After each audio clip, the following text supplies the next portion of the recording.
So, Kevin, you were saying that you've been poor, broke a couple times. You talked about being in New York and being broke. When else have you been broke? Um, wow.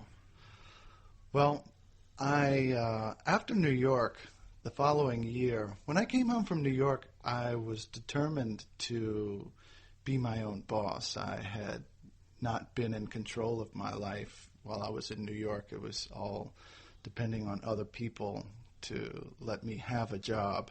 And when I lost the job, that really hurt.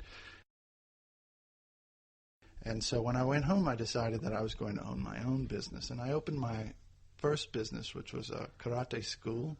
And I put a lot of money into it that I had. I'd worked for almost a year Now, saving up. And then, well, I also had a small inheritance from my grandmother. oh, okay. Yeah. But I ended up losing all of the money in the karate school. Now, did you actually know karate? Yes. Oh, you do? I do. I did Yeah, not of know that course. Yeah, about that would you. have been a strange business to start if I didn't know it. But yeah, I'd done it. I'd started when I was a kid, and at the time, yeah, I was 20. I think 20, just about to turn 21 when I opened it, and I was Nidan at the time, a second-degree black belt, and I'd been teaching at my instructor's school for a while, and he had encouraged me, to go ahead and do it. Um, but it was the wrong location in the wrong town. The town was really poor, and I lost about $20,000 in Ooh, 6 months. that's a lot of money. That is a lot of money, especially to a 21-year-old who. Yeah, $20,000 when you're 21, you could live for like 3 years. Right. And not a year and a half earlier, I was flat busted broke in New York, and then, things picked up, and I thought that I could really try and make something of it. But, nothing ventured, nothing gained, and that was the attitude that I had, and, found myself broke again.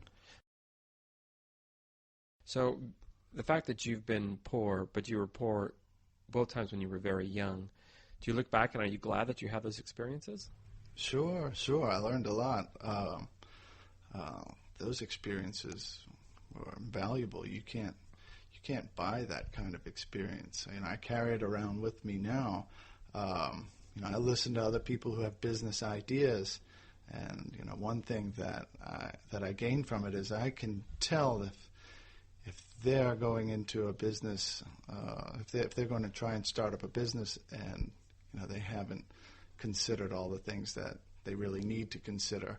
I can see the pitfalls that I fell in, and you can try and suggest people to make other arrangements or to be more careful about this or that, but it doesn't always work out. Sometimes they just have to go out and learn the hard way like I did.